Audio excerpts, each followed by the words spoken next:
If your team is set up with a solid starting staff, you know you at least got a shot at the playoffs. Let's go around the league and find the 10 best starting rotations. Remember, this is the 10 best, the top 33%, so there's some good ones that aren't going to make it. That includes you, Chicago Cubs, and you, Miami Marlins, and you, New York Mets without Senga, and you, Atlanta Braves without Strider and Elder. I tried to account for injuries, and didn't want to forget about guys who should be coming back soon, and of course, leaving out guys who are gone for the season. This was extremely hard to rank, so if you disagree, let me know in the comments. Also note, these stats are as of Saturday, April 13th.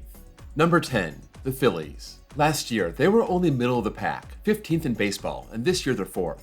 They are, of course, led by Zach Wheeler. He has a 1.89 ERA after 3 starts. They also re-signed Aaron Nola. He's just been average so far, but Ranger Suarez has stepped up his game. Christopher Sanchez is in the rotation full-time this year, and Spencer Turnbull is getting a shot, a 1.80 ERA in 3 starts. It's a veteran rotation, spanning from Sanchez at age 27 to Wheeler at age 34. Sanchez and Turnbull not proven entities, but so far so good. And if they add good starting pitching to the good bullpen and a great offense that was top 4 last year but off to a slow start this year, the Phillies are in really good shape.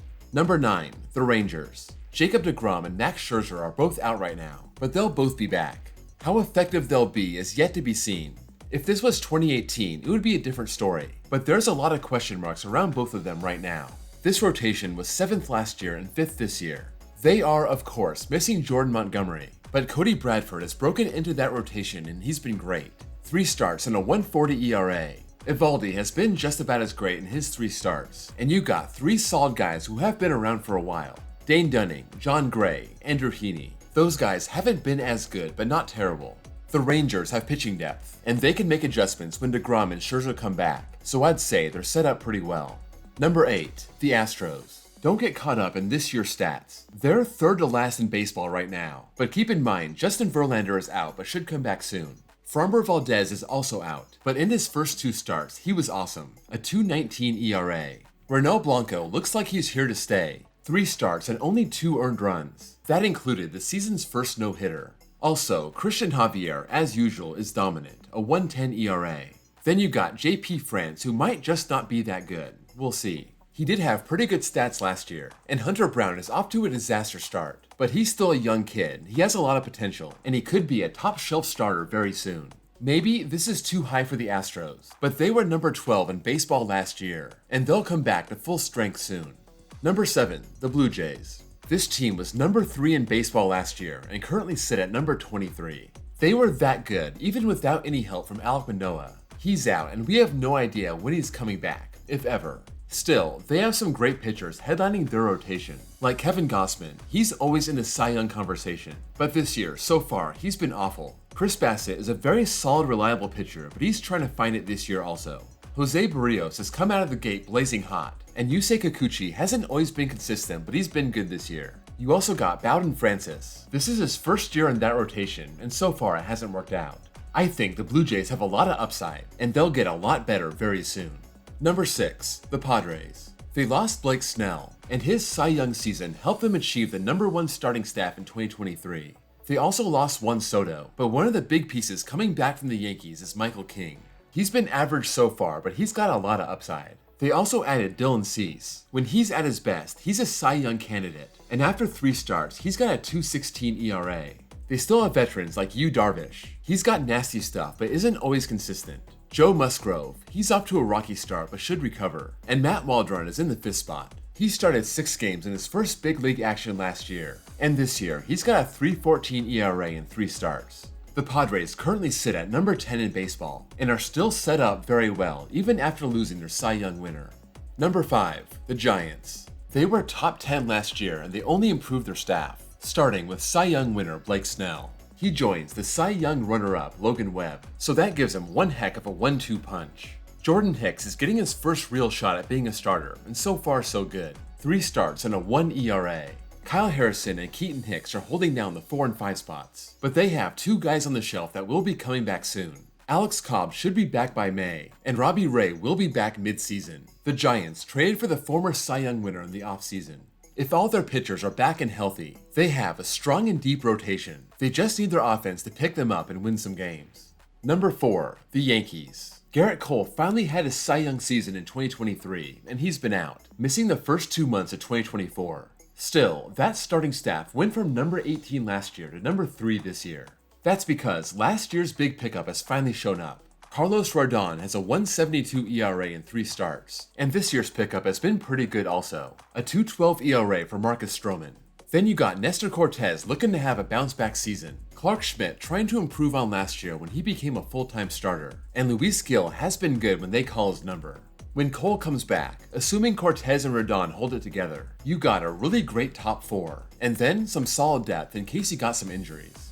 Number 3, the Mariners. This rotation was so good last year, number 4 in all of baseball, and that was even without the help of Robbie Ray. Most of last year's rotation is intact, but so far it's been tough. They're number 25 in the league. That's because their 2 best guys are having terrible starts. Luis Castillo has a 6.89 ERA after 3 starts. George Kirby is even worse at 8.16, but you know those guys are gonna figure it out.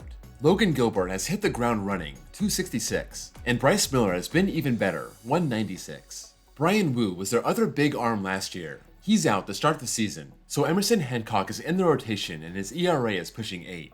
So, this bad start aside, their starting staff was excellent last year. They're all back this year, and I expect them to end up being in the top 10 if not better. Number 2, the Orioles. A year ago, that young staff was number 11 in baseball, and they went out and traded for one of the best out there, Corbin Burns. He started off with a 1.93 ERA in 3 starts. Grayson Rodriguez had a great second half, and he's picked up right where he left off, a 2.50 ERA. Dean Kramer and Tyler Wells are off to substandard starts, but those guys were pretty good last year, and Cole Irvin is in the rotation now but is not doing very well. They're missing 2 key pieces, one being last year's 4th place finisher in the Cy Young race, Kyle Bradish. He should be back in mid-May. Then you got their former ace, John Means. He's been dealing with years-long injury issues, but he made his grand return last year and should be off the shelf pretty soon.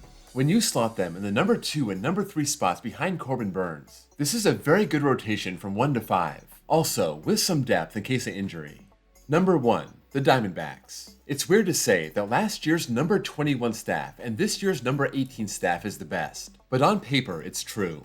This rotation is led by Zach Gallen and Merrill Kelly. Those guys are reliable year in and year out, and to start 2024, they both have ERAs in the low 2s. Brandon Pfaadt came on strong in the playoffs last year, but so far this year, his ERA is sitting around 6.5.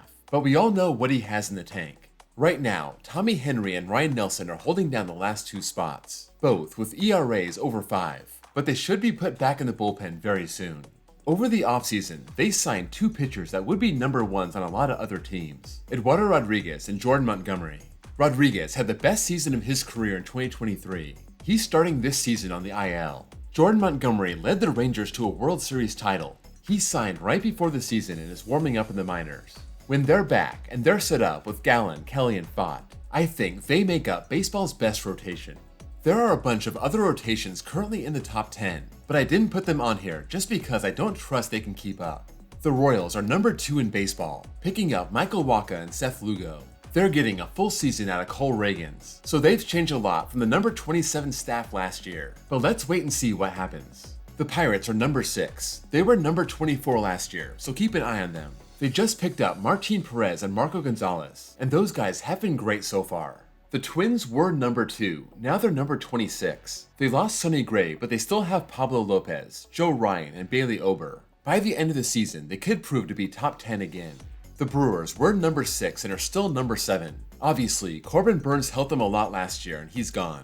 Brandon Woodruff isn't going to be there either, so they're relying on Freddie Peralta and a bunch of unproven guys that may not be able to keep up their good starts. DL Hall, Colin Ray, and Joe Ross. The Reds are number 9. They were number 28 last year, but those young pitchers are coming of age. Plus, they got Frankie Montas. Nick Lodillo is back. They got great potential, but I have to see it over a full season to believe it.